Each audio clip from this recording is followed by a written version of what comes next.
I know I'm biased. Every human is biased.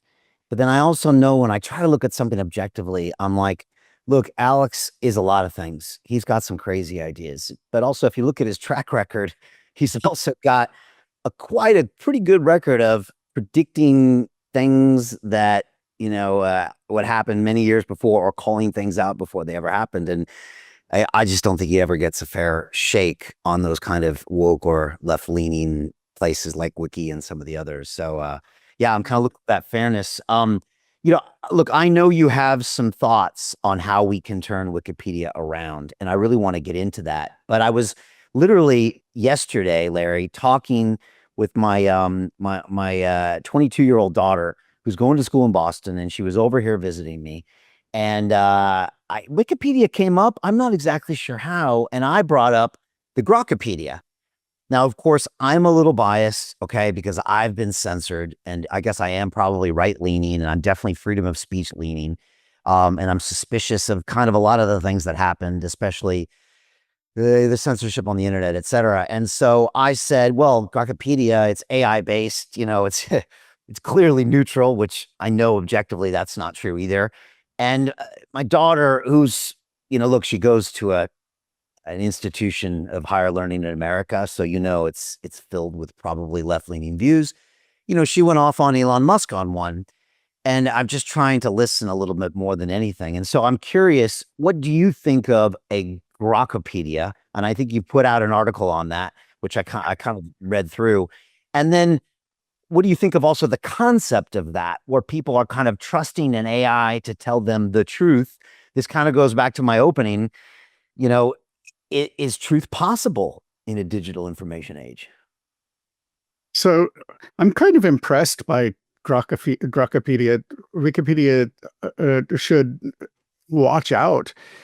It's still early days. We don't know what LLMs can do ultimately through iteration and just iteration of the current crop of LLM technology might be enough to make an encyclopedia that is better than Wikipedia.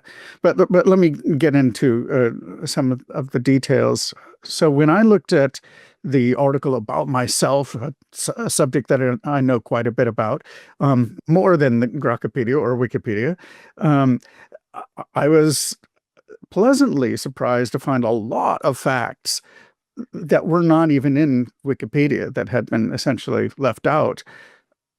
So Grokpedia is not just a copy of Wikipedia. They may follow the structure of articles. That's something that a lot of people have observed. But the fact that they are open to using a wider variety of sources makes a big difference. On the other hand, being an LLM, Grokpedia draws inferences which it really shouldn't.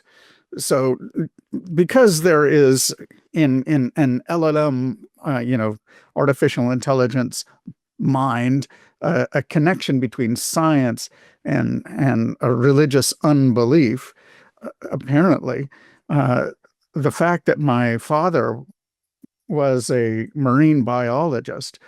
Investment Club. Today, I consider it the best investment that I've ever made. We get 4 projects presented a week by their associated CEOs. Personally, I'm completely blown away by the quality of these projects, and I know of nowhere else where I would be given this same opportunity. Each week that passes, I feel more appreciative of the fact that I'm a member of this group.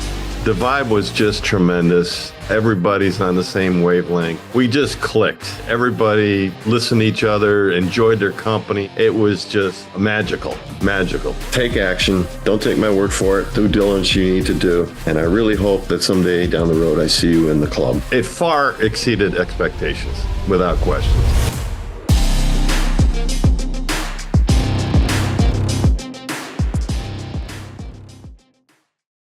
Was taken as the explanation of why I ended up being an agnostic for most of my life. Well, it's true that I ended up an agnostic for most of my life, and it's also true that my father is a marine biologist. But Grokpedia, or the engine that generated the article, falsely, wrongly inferred that the one thing caused the other when they really had nothing to do with each other. And so it's interesting, a really interesting problem to figure out how to get rid of such bad inferences.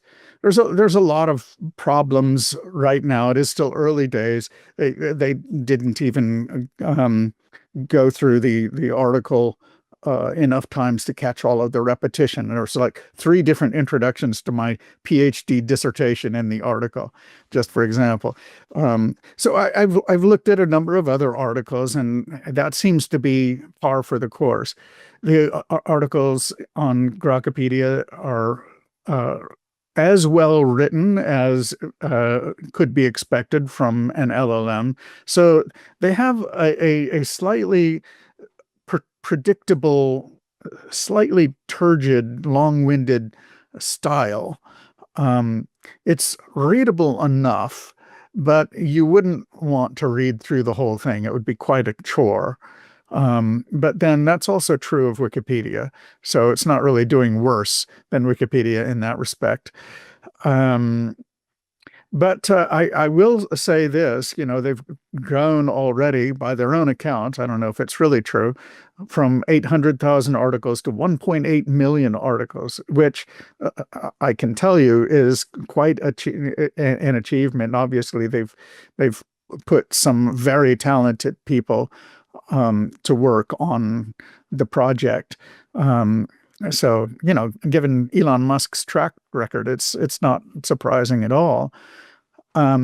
There's one other thing that I wanted to say about Grokpedia, and that is that I took the introductory sections of articles on 10 different topics, and I from Wikipedia and Grokpedia, and I fed them both to ChatGPT, a neutral third party, and I had ChatGPT rate the bias of the 2 different articles, not telling I did some massage to make sure that it couldn't say which was which. In fact, I didn't even say that it was from Grokpedia and Wikipedia. Okay.